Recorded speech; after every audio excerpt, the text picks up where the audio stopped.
Bonjour à toi. Mon nom est Pascal Borel et je te parle des montagnes suisses. Nous sommes à 3 jours d'élection en Suisse et je vais te parler de notre démocratie directe. Ou plutôt, de ce qui est censé être une démocratie directe, car ni le peuple ni les politiques ne sont plus aux commandes. Non, l'essentiel de la gouvernance est régi par des intérêts purement financiers. Et si tu crois encore à la démocratie directe en Suisse, parce qu'on a un droit de référendum, un droit d'initiative populaire ou autre, mon ami, oublie totalement. Quand j'entends Alexandre Jardin, un homme merveilleux, qui a fait la révolution ZFE, qui a obtenu gain de cause, qui a fait en sorte que la discrimination systématique de certaines couches de la population, nommément les gueux, ceux qui produisent la richesse dont se nourrit l'État, mais qui sont traités comme de la M, excuse mon vocabulaire, eh bien c'est Alexandre Jardin qui est auteur, qui a fait des choses merveilleuses pour la réhabilitation de la lecture auprès des jeunes générations. Et il prend souvent l'exemple de la Suisse, en disant que la Suisse est un Eldorado, ou pratiquement. C'est clair qu'en comparaison du reste de l'Union européenne et de la France en particulier, c'est clair que c'est encore plus ou moins un Eldorado. On va dire que les traditions suisses, du fait qu'on n'a pas été, on est au centre de l'Europe, mais on n'en fait pas partie, donc le peuple suisse a eu son mot à dire dans les décisions politiques pendant plus longtemps qu'en France ou qu'ailleurs. Et d'ailleurs, c'est ce que nous reproche l'Union européenne. L'Union européenne, en général, von der Leyen, madame, ne nous reproche pas notre façon de faire du business, nos banques ou notre industrie pharmaceutique. Elle reproche à l'État suisse de laisser un pouvoir décisionnaire encore au peuple. Et Alexandre Jardin en fait souvent mention. Mon cher Alexandre, ce que tu fais est merveilleux, mais je t'invite à venir me rendre visite en Suisse pour qu'on puisse en débattre, pour qu'on puisse te montrer véritablement, comme je vais le faire dans un instant, les organigrammes de ce qui se passe dans notre beau pays. Viens me rendre visite. Car je te garantis une chose, c'est que la Suisse copie toutes les erreurs de ses voisins. Elle est tenue pieds et poings liés.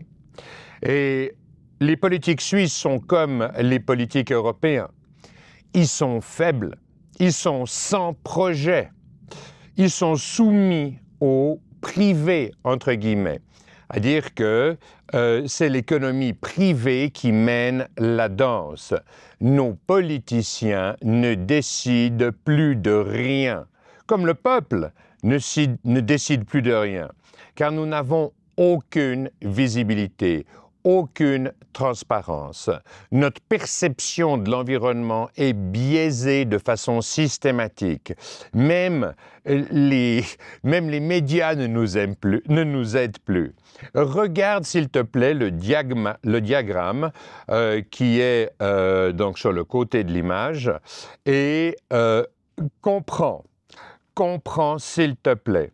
Tu peux le downloader en format, entre guillemets, lisible que tu peux agrandir sur mon site internet www.4ovet24.com que tu trouveras dans la description de la vidéo. Donc, je te répète, www.4ovet24.com. Télécharge, s'il te plaît, le diagramme. Et lis pour toi-même. Je ne te demande pas de le comprendre. D'ailleurs, comment veux-tu que qui que ce soit puisse le comprendre, à part un certain nombre d'initiés qui gèrent cette galaxie de sociétés que tu as, qui interagissent tous les unes avec les autres? Quelque part, nos politiques comprennent encore moins un diagramme comme celui-là, car ils n'ont pas le temps de le comprendre. Ils sont pieds et poings liés dans des obligations constantes, mais ils ne peuvent pas comprendre. De plus, ils ont affaire avec les employés de l'État, des non-élus, qui, plutôt que les politiques, sont là pour 20, 30 ou 40 ans d'exercice professionnel. Donc, ça veut dire qu'ils ne changent pas. Et les politiciens arrivent, mais se renouvellent, ou pire, au mieux, j'allais dire, tous les 5 ans. Donc ça veut dire que les pauvres politiques qui arrivent là-dedans, ils sont littéralement muselés par l'inertie de la bureaucratie, l'inertie de gens qui sont des employés de l'État, des bonnes personnes, j'en suis sûr, mais qui maîtrisent leur domaine comme aucun politicien ne peut le faire. Hein? Nos amis politiciens, ils sont bons dans la rhétorique, ils sont bons dans l'art de parler, mais ils sont nuls en gestion. En fait, c'est même pas qu'ils sont nuls, ils sont inexistants. Donc, qu'est-ce qu'ils font? Ils se reposent sur des chefs d'entreprise, ils se reposent sur des gens dont c'est le métier, qu'ils soient banquiers, assureurs, qu'ils soient dans l'industrie pharmaceutique ou autre. Je me souviens du président du conseil d'administration de la plus grande banque suisse, l'UBS pour ne pas la nommer, qui indiquait à ses top exécutifs, donc ses top directeurs, que son rôle principal était le lobbying à Berne pour faire évoluer les lois dans la direction de ce qui convient à son entreprise. Et c'est une évidence. La seule chose, c'est que quand même les politiciens qui ont le pouvoir, mais ils sont totalement dominés par des gens qui maîtrisent mieux les sujets depuis plus longtemps. Et c'est normal, on ne peut pas le leur reprocher. Et de plus, comme ils sortent tous du même moule, des mêmes écoles, ils n'ont pas un projet pour toi, pour moi, pour nous, pour la communauté, pour la nation. Non, ils se réfèrent aux indicateurs donnés par des top professionnels dans quelque secteur d'activité humaine que ce soit. Si tu observes le diagramme, tu vas tout de suite constater que ce sont les mêmes dirigeants d'entreprise, les mêmes administrateurs, et les mêmes, tous au conseil d'administration, des mêmes sociétés, tous partenaires des mêmes structures. C'est une évidence, mon ami.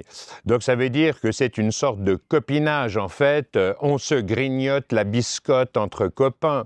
Et comme on a réussi maintenant à convaincre les États qu'il fallait déléguer, l'État suisse en l'occurrence, mais c'est la même chose en France, en Italie, aux États-Unis, partout, les agences gouvernementales, on ne va pas parler d'OG ici, mais l'État délègue de façon quasi systématique des pans entiers de ses responsabilités auprès de ses dirigeants privés qui sont les actionnaires, qui, comme je te dis, qui ont des participations croisées dans tout. Alors, je n'ai pas été dans les moindres détails parce que déjà, j'ai passé une semaine d'investigation avec plusieurs partenaires pour te donner ce que je te donne en ce moment. Mais je te donne juste 2-3 exemples. Comment se fait-il que Digital Switzerland, une entité dont vraisemblablement tu n'as jamais entendu parler, ou mieux, Économie Suisse ou Suisse Cigarette, ont pour partenaires des Microsoft, Google, IBM, Huawei, Meta, Samsung, rien moins le numéro 1 de l'électronique mondiale, Alibaba Cloud, mais aussi, attention, ils ont des partenaires comme Palantir, société d'investigation et de renseignement, une des plus puissantes au monde. Bien sûr, McKinsey, c'est une évidence, mais aussi Nagra du groupe Kudelski, eGov Schweiz, Swisscom. Swisscom, ils ont pour partenaire ce genre de personnes. Alibaba Cloud, ils ont... et c'est la radio suisse romande, la télévision suisse romande, mais aussi Suisse alémanique, SRG, SSR. Ils ont le groupe Ringier et bien entendu LK, de la galaxie Cédric Moret, avec Sumex, Séraphin, qui te volent la redevance audiovisuelle pour garder une maîtrise totale de l'État sur l'essentiel de nos médias. Hein? Comprends bien le truc, j'ai déjà fait une vidéo là-dessus, tu devrais aller la regarder. Bref, ils contrôlent tous ces partenaires, tous les gens qui sont sur ces diagrammes, toutes ces GAFAM, toutes les sociétés qui finalement dirigent le monde, contrôlent tout dans une omerta mafieuse qui est totale, dans la dissimulation totale. Et rappelle-toi que l'impunité qu'amène la dissimulation, le fait qu'ils ne soient pas visibles dans leurs agissements dans les flux financiers, cette omerta, cette impunité dont ils se sont dotés par voie légale, structurelle, constitutionnelle est le plus grand encouragement au crime. Les lois existent, mais elles ne sont appliquées qu'en fonction d'intérêts financiers. Et tu peux croire que je délire, que je suis complotiste et tout. Non! Je suis pour un État fort, avec des règles qui nous unissent, qui permettent à la classe moyenne d'exprimer sa capacité à créer de la valeur dont se nourrissent les États aujourd'hui. Oui, mais de façon raisonnable. La valeur, elle doit avant tout rester dans les mains des citoyens, s'il vous plaît. Ça doit être ton pouvoir d'achat. Ça n'est pas fait pour alimenter les sociétés que je viens de te nommer. Non, c'est toi qui travailles, c'est toi qui payes, et ces services d'ailleurs t'appartiennent. C'est ce que j'écris en long, en large, en travers dans mon livre 2024, dont tu devrais te repaître. Je te promets, va acheter le livre 2024 sur www.8024.com. Tu peux le lire gratuitement si tu t'inscris sur le site, un espace de liberté, sans cookies, sans rien. Mais je te promets que ce sera du temps bien investi. Donc, tous ces gens, je ne dis pas qu'ils sont tous à honnir, mais quelque part, ils veulent faire partie de la meute. Ils veulent faire de la meute. Je n'ai pas dit du troupeau, ce sont des loups, en fait, qui viennent se repaître de la classe moyenne. Ce sont des loups. Ils veulent faire partie de la meute car, comme souvent, quand dans le domaine de l'investissement professionnel, il y a plus de risques à être à l'extérieur du marché, hors de la meute, qu'à être à l'intérieur. Donc, ils veulent tous faire partie de cette meute, parce que non seulement ils y gagnent une impunité totale, mais ils se gavent tellement financièrement. C'est fou. Donc, le pire, et qu'ils privent le peuple, et souvent les politiques, comme on l'a vu, de comprendre notre environnement.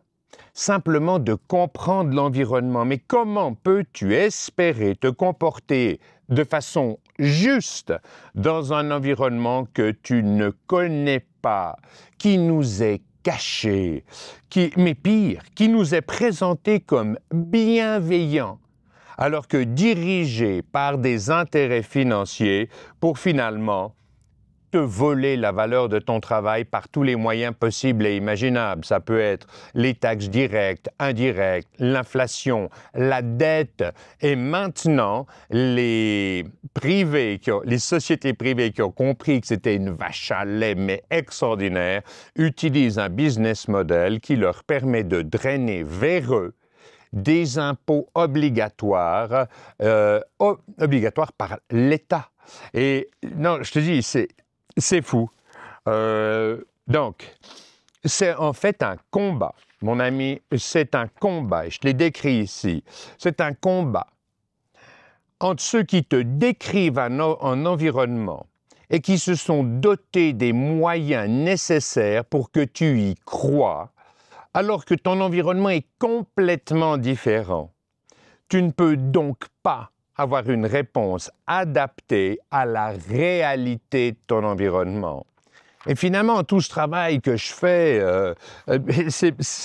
écoute, c'est pour toi, c'est pour nous, c'est pour le monde entier finalement. C'est pour le principe de tiers regard, c'est pour la transparence, c'est pour la justice.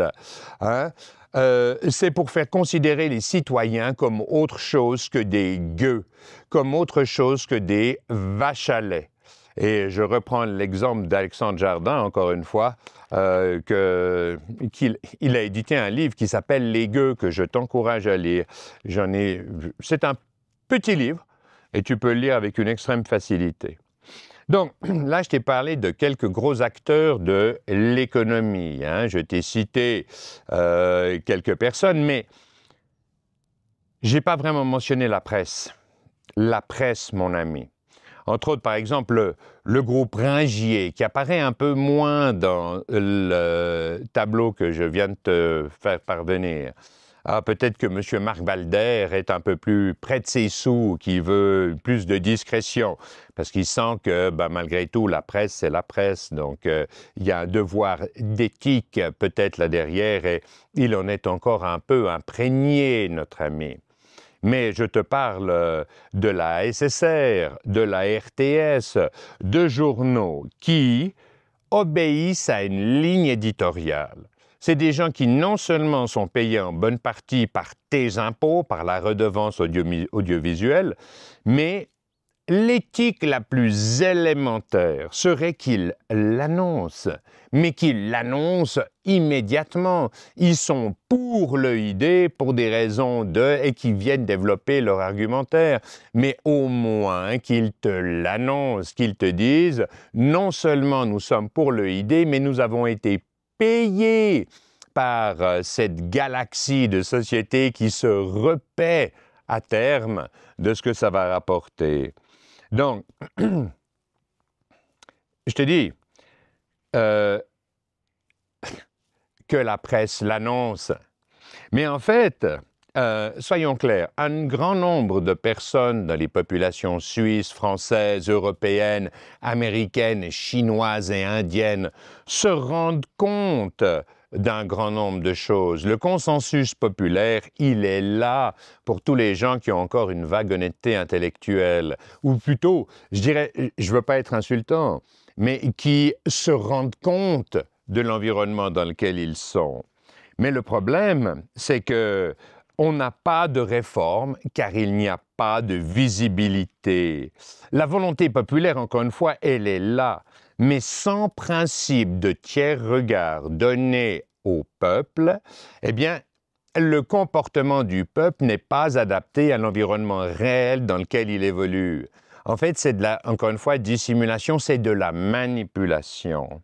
Et on doit donner un principe de tiers regard par voie constitutionnelle à tous les citoyens, au peuple, pour qu'il puisse prendre conscience de son environnement et prendre les décisions en fonction de l'environnement dans lequel il évolue. C'est une évidence. Et c'est pour ça qu'encore une fois, je te l'écris dans 2024, j'ai écrit les articles constitutionnels, chapitres 10 ou 11. Va regarder, ce sera du temps bien investi. Nous devons exiger une totale transparence, un tiers regard du peuple dans les domaines que sont l'éducation, la santé, les systèmes gouvernementaux, donc les systèmes de gouvernance, et dans toutes les activités qui ont un caractère humanitaire, social, caritatif. Tu veux connaître les flux financiers. Et pour une raison qui est toute simple, mon ami, c'est que comme tout bon investigateur, suis l'argent et tu trouves le coupable. Ça va responsabiliser des gens qui ne sont pas forcément coupables ou qui aimeraient peut-être ne pas l'être. Mais si tu n'imposes pas un principe de tiers regard, ils ont l'impunité qui est le plus grand encouragement au crime. Je te le dis. Donc, en fait, ce dont on a besoin, c'est une forme de département d'efficience gouvernementale qui fonctionne comme un système d'audit et qui a tout pouvoir pour aller fouiller les comptes de toutes ces organisations gouvernementales. Ce n'est pas des ONG, ce sont des OG qui sont là pour fouiller les comptes de tous les domaines tels que je viens de le citer, éducation, santé, etc., etc. Mais on a besoin, en fait, c'est le DOGE américain, le Department of Government Efficiency. On veut des gouvernements au service du peuple, qui te permettent de prendre les bonnes décisions parce que tu connais l'environnement dans lequel tu es. Encore une fois, va lire mon livre 2024. Donc, on a besoin, on doit imposer par voie constitutionnelle tout cela, à une échelle suisse, bien sûr, mais européenne et enfin au reste du monde. Parce que si on fait ça, on va donner un outil économique aux pays qui s'en doteront, qui est tellement fabuleux que tous les pays qui ne le font pas seront hors match quasi instantanément. Donc, je reviens à Alexandre Jardin. Alexandre, viens me voir. Viens discuter de ce qu'est l'Eldorado suisse, de ce qu'est une démocratie directe, comment est-ce qu'elle est recrutée par des intérêts financiers, comment est-ce qu'elle a perdu ses lettres de noblesse parce que le peuple suisse vote juste. En 2021, EID, on a voté non parce qu'on craignait que des informations privées sensibles puissent finir dans des mains étrangères, dans des mains de sociétés privées. On a redéguisé le bonhomme de neige et on te le représente 3, 4, 5 ans après, mais sans qu'il ait changé le moins du monde, mon ami. Donc, viens parler avec moi, Alexandre. Et votez non. Votez non pour conserver vos libertés. Et écoutez Radio Électron Libre dimanche. J'y serai avec Vincent Vermeil à partir de 11h du matin et vraisemblablement jusqu'en début de soirée. Nous ferons toute une série d'émissions où j'aurai plus de temps pour vous décrire avec précision le diagramme que tu trouves donc sur mon site internet www.4v24.com dans un format lisible que tu peux mettre à l'écran. Tu peux regarder le nom des sociétés, tout ce qui s'y passe. Essaye, je t'en supplie, de prendre quelques instants pour cela. Et si tu es sur mon site, inscris-toi et va lire le livre 2024 ou achète-le. 24 €, c'est pas le bout du monde. Et je t'y ai donné ta feuille de route. Je t'y ai donné les exemples constitutionnels. Qu'est-ce que c'est qu'une constitution? Je t'y parle de santé et de la réforme du système de santé auquel je vais bientôt m'attaquer dans quelques vidéos. Et c'est valable pour tous les pays du monde. C'est valable pour la Suisse, bien entendu. Mais c'est tellement valable pour la France, pour l'Angleterre, l'Allemagne, l'Italie, les pays nordiques, l'Espagne, les États-Unis et toutes les démocraties, en fait, néolibérales, soyons clairs. Donc, va regarder, encore une fois, je te promets que c'est du temps bien investi. Je te remercie pour ta bienveillante et aimable attention. Paix à toi. Paix à tous les citoyens de la planète. Peace out.